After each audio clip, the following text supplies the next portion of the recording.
Pascal syntax.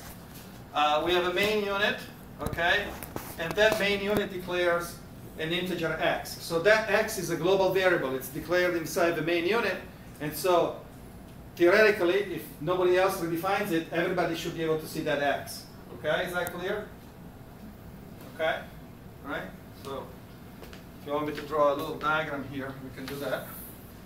So we have main, and main defines x, okay? And then, inside main we have two procedures, think of procedures as functions, called A and B, okay?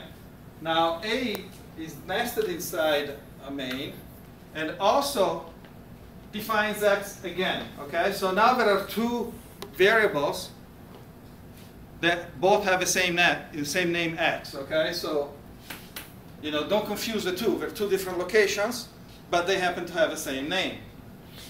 And then A calls B, all right? Now B uses x, okay? And B is also nested inside main. So you have this kind of nesting structure. You have a main program, and inside main you have A and B, okay?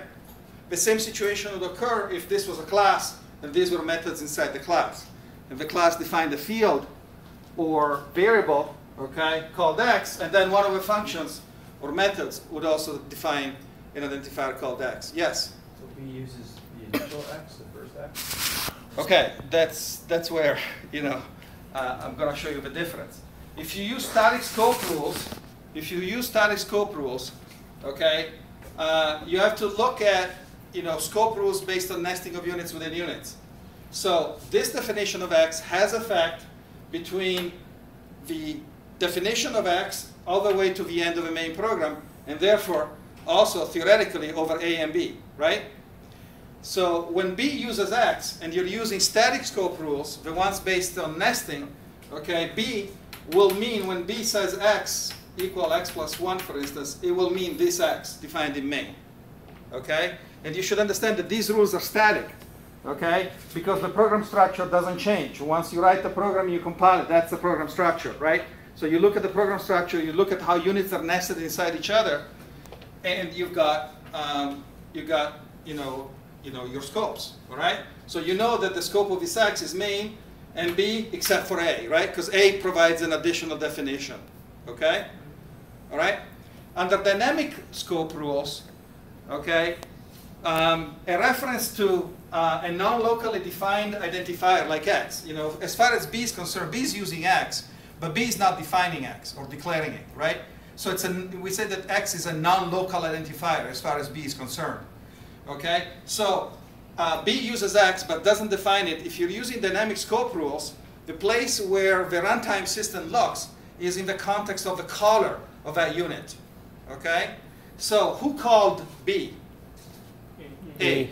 Does A define x? Yes. Yeah. So if this language were to use dynamic scope rules, then the x defined in A would actually be invoked.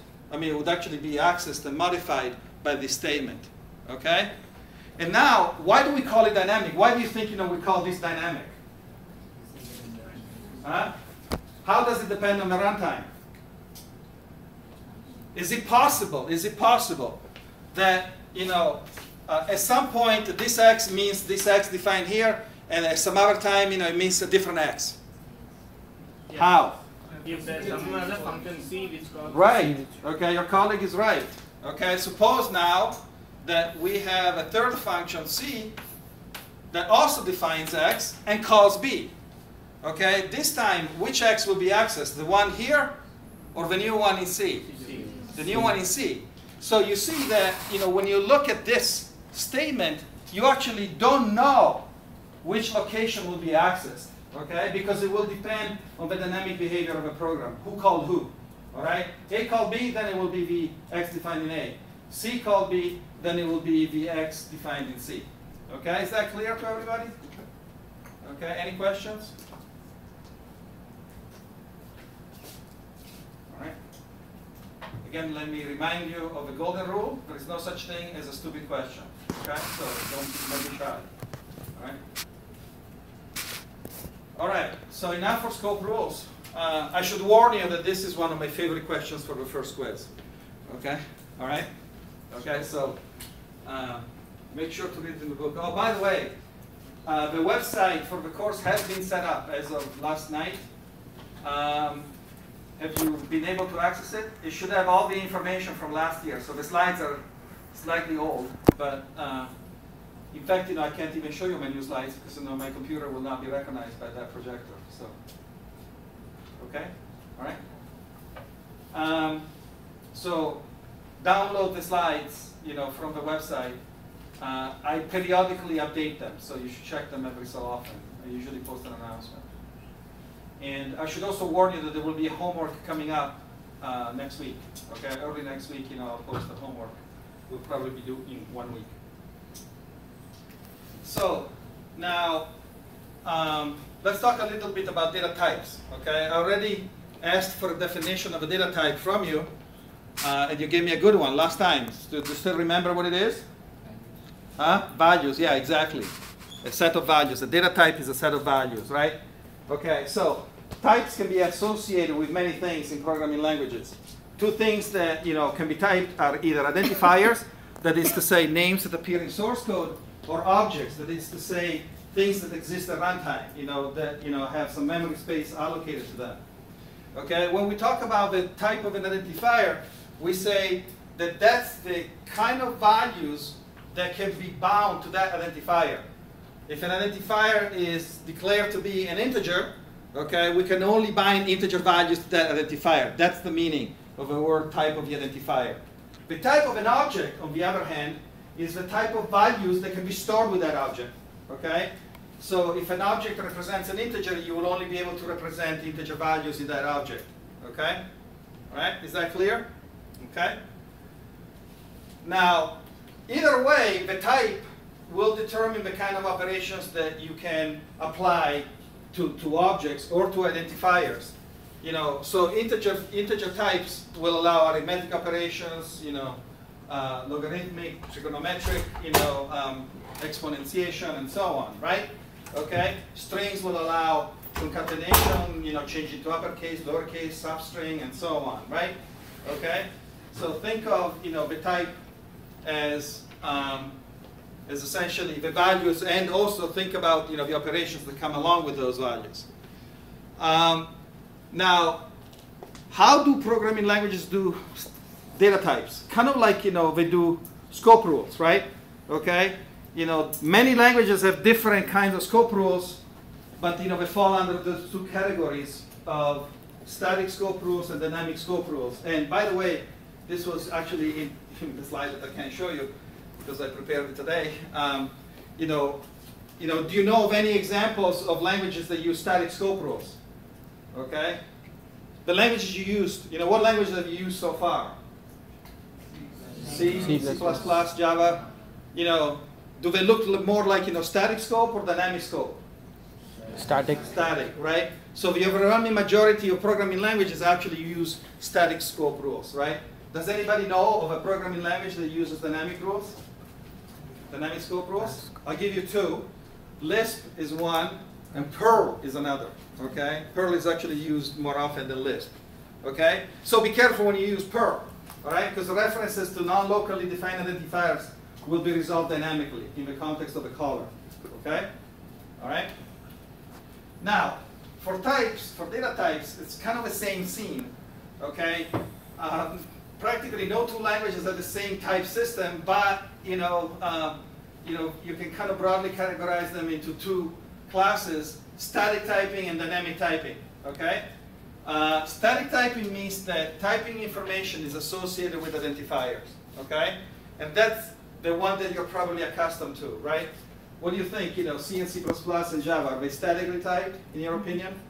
Yeah, right? Because every time you declare or define an identifier, you have to say what data type it is, right? Okay? Or when you declare a function prototype or a method, you have to say what the types of the parameters and the return value will be, right? So the typing information is associated with identifiers. Those identifiers live in the source code, right? And so they don't change because the source code doesn't change, okay?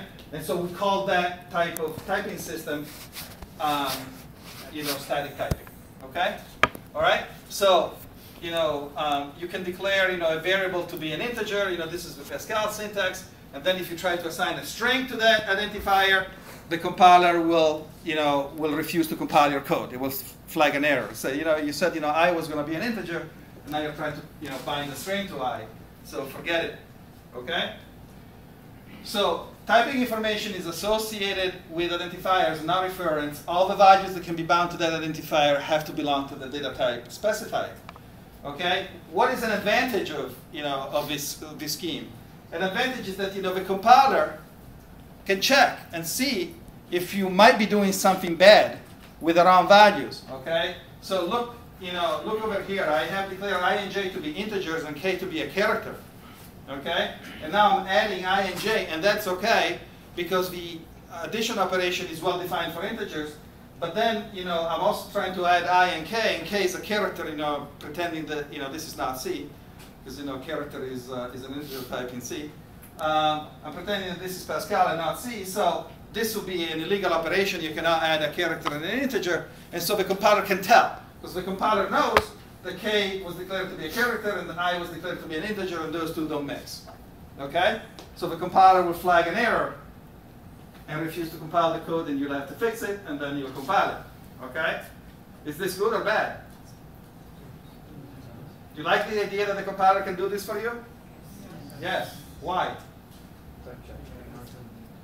Because you don't trust yourselves, right? I certainly don't. No, I don't trust myself. I have unlimited trust in all of you. Okay, sorry. Okay. So what kind of benefit does static typing give you in terms of, programmability? As a programmer, you're asked, to choose a language and say, I'm choosing this language because it's statically typed. Why? Type checking. Yeah, type checking. But what does it give you in terms of a benefit from the viewpoint of software engineering? Limit the errors. We call it reliability. It increases the chances that you will write correct code, right? Because certain kinds of errors will be caught by the compiler, right? Can you think of any other advantages? Yes. Also, from a security perspective, if you specify, like for example, a field that should have a string and the user puts an integer or whatever, that could lead to. Right. So the compiler, can also check, against, security threats. Right. There is another benefit. Okay. Reliability, security. What else? Okay. Let's hold off on the question. Has typecasting something to do with this? Typecasting has something to do with this? Yeah, typecasting obviously has something to do with this. Okay. Yeah, typecasting is basically a way of telling the compiler, forget it. I told you that I was an integer, but now I want to treat I as a real or a string, so forget what I told you earlier. Okay, that's what typecasting is. Okay, we'll get to it when we cover C++. So let's look at dynamic typing, and then perhaps you will see another benefit of static typing. Under dynamic typing schemes, typing information is no longer associated with identifiers. It is associated with objects. Okay, so this is Smalltalk syntax. When you declare an identifier, you don't declare a data type for that identifier. You can bind any kind of object to that identifier. Okay, have you ever used a language like that before? No? Huh? Python, yes. JavaScript, does have a weak typing system. I think you can bypass it, but huh? I don't know SAS. But anyway, Lisp and Smalltalk are dynamically typed languages. Okay? So, this is perfectly legal in Smalltalk. You first assign the number 10 to identify an array, and then you assign, this is the syntax for arrays in Smalltalk. I can see the panic in your eyes. Yes, we will learn it, and it will not be as frightening as it is, as it looks now. This is an array with 3 elements. The first is a string that says first. The second is an integer number 2, and the third is a floating number 3.45. Okay? All right. So A can be bound to an integer. A can be bound to an array. The array can contain elements of different data types. Okay? That's dynamic typing. Okay? So it's very convenient because you don't have to worry, right? When you code, it's a good feature for rapid prototyping languages because they let you code a lot fast, right? Okay, you don't have to worry about